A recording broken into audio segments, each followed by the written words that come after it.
Ustaz, ada berapakah jenis bid'ah itu? Lalu bagaimana caranya mengajarkan teman bahwa bid'ah itu berbahaya? Karena teman Anas setiap Anas share tentang hadis-hadis yang membicarakan bahwa beberapa perbuatan yang sekarang beredar itu bid'ah, Anas selalu dicelahnya, dibilang sedikit-sedikit bid'ah. Anda kayak Wahabi aja.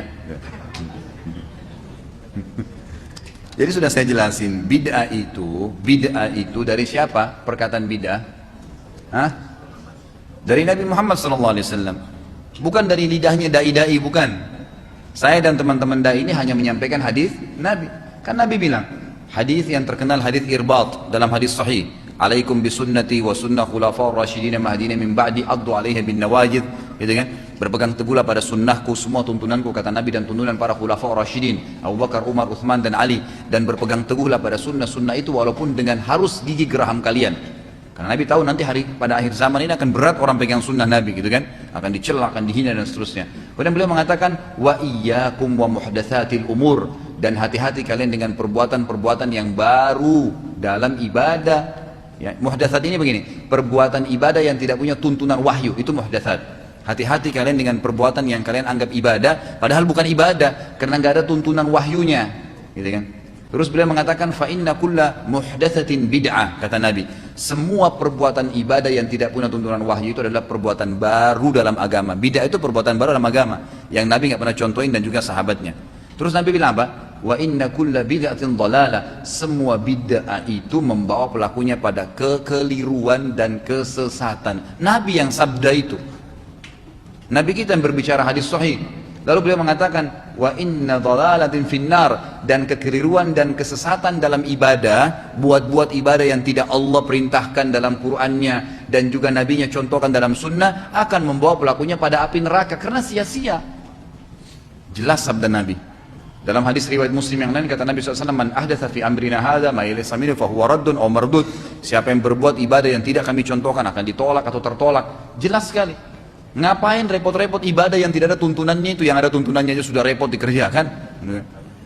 Jadwal kita tuh rutin sudah ada yang ada sunnahnya, ada qobliyah subuh, ada subuhnya, kemudian ada zikir pagi. Coba jaga tuh. Saya tanya ikhwah di sini sudah rutin jaga ma'thurat zikir pagi. Tiap hari rutin kah terjaga on time? Itu aja kita kadang-kadang masih kelepasan, gitu kan? Zikir pagi, habis itu sholat duha. Sholat duha sudah nggak? 8 rakaat. Udah dikerjain belum?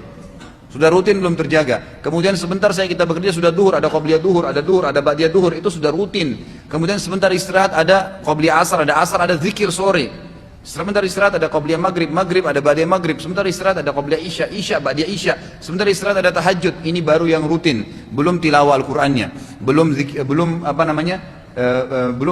bersedekahnya, belum juga orang sakit, belum bakti dengan orang tua, belum silaturahim, belum banyak. Itu semua ada perintahnya, kenapa nggak dikerjain? Kenapa kok harus repot-repot cari perbuatan bid'ah ini untuk apa? Gitu. Ngabisin waktu dan tidak diterima, saudaraku, gitu kan? Jadi kalau anda mengingatkan orang masalah bid'ah, lalu anda dikatakan Wahabi, nggak apa-apa nih kalau dibilangin Wahabi, sudah. Orang ingat ini baik sunnah Nabi kok malah dibilangin Wahabi. Nggak pernah ada istilah Wahabi di zaman Nabi. Semua ustadz subhanallah yang dikatakan Wahabi pasti lisannya mengatakan qala Rasulullah, dikatakan Wahabi. Ya sudah biarin aja bilang Wahabi deh. Habis gimana sudah dikatakan Nabi mengingatkan, dia enggak. Nabi nggak pernah kerjaan, saudaraku, nggak apa-apa. Loh subhanallah, nabimu dan kiaimu nggak pernah buat, kamu berani mau buat, gimana caranya? Buat dalam agama, nggak boleh, gitu kan? Ingatin saja. Kalau masalah dia bilang anda ini selalu sedikit-sedikit bid'ah, ya sudah. Yang penting kita sudah ingatin, gitu kan? Supaya jangan salah. Karena masalahnya yang dia buat memang bid'ah, jadi diingatin. Kalau dia buat sunnah, masa kita mau ribut-ribut? Nggak mungkin kan? Ingat, rivalnya sunnah bid'ah, lawannya itu. Artinya orang, kata para ulama, satu mengerjakan perbuatan bid'ah, berarti dia mematikan satu sunnah.